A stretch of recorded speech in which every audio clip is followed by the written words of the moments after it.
Ini kita akan menangkap burung ciblek.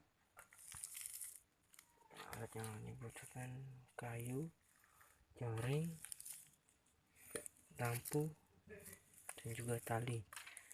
Kita akan melihat burungnya.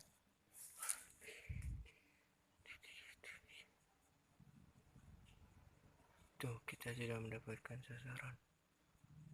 Mantap.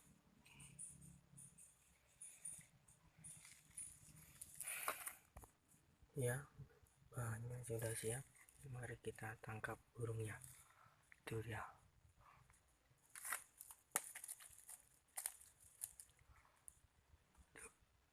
Bangun saja.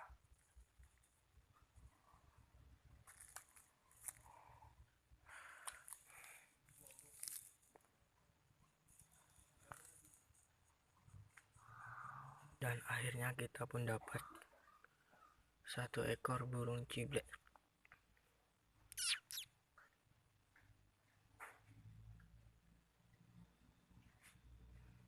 Mantap.